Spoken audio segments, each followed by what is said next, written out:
Okay, so coming back to challenge 7, implementing the strategy once the policy is in place. Uh, this part, I can't emphasize how important it is. Just because you pass a policy doesn't mean your work is done. In fact, there's a saying I love to tell my students is that an unenforced policy is the same as no policy at all.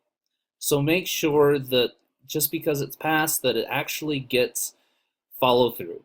So some of the things you might even want to consider as you move forward is what are some of the ways in which you will help ensure that the people that are supposed to be implementing this policy, how are you going to keep them accountable?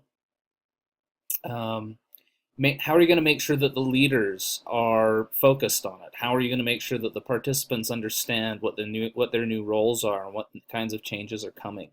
Make sure that all of those things are taken care of as you make sure that this policy gets implemented, especially if it's one that you're getting set up or changing. And oftentimes, people are resistant to change. I'm sure many of you have seen this. Anytime you work in an organization, boss comes along and, by the way, we're going to do this a different way now. How many of you love that? I mean, no one does. Everyone hates that. There's always this resistance because we set up a system and we're used to it. We don't want to change. Sometimes that change is necessary, though. So anticipate that resistance and try to find ways to minimize it. One of the best ways, by the way, incentives. People love incentives. Yeah, offer them money to make the change well and successfully. Yeah, if you've got them by the wallet, their hearts and minds will follow.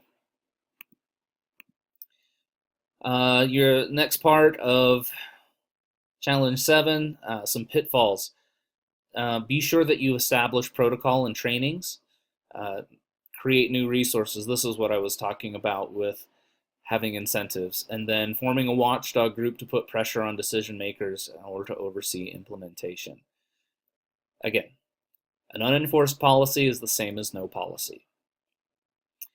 Finally, in Challenge 8, assess whether or not the strategy was effective in the agencies and communities. Typically, in order to do this, you would be looking at interviewing your stakeholders. These are the people that would have anything to benefit from your policy.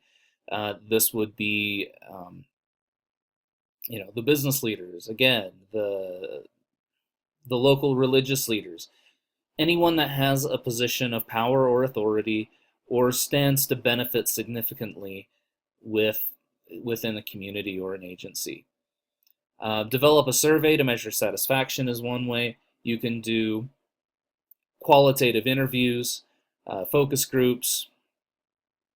If you can find a standardized scale, that's always best because then you just use it and you don't have to worry about it not you don't have to worry about the whole process of standardizing tests. And trust me, that's a pain. That's a huge pain.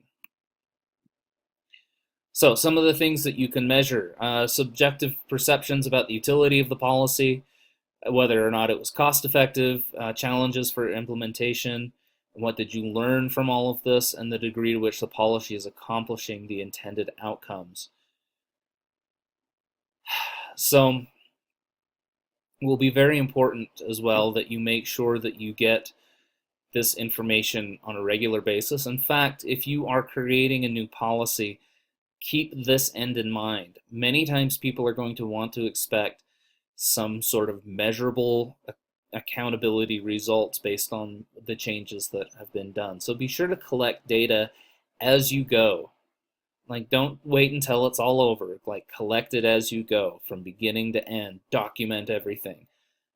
Document everything, of course, is something that we say in the field all the time, and it counts in policy too. Document your entire process because later on you can use that data to help show the successes and the failures of your work.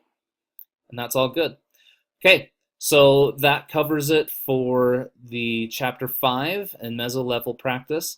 We'll be seeing you shortly in Chapter 6 for macro-level policy practice, working with governments. Woo, it's scary. No, I'm just kidding. But we will see you then. Be sure to answer the questions associated with this lecture.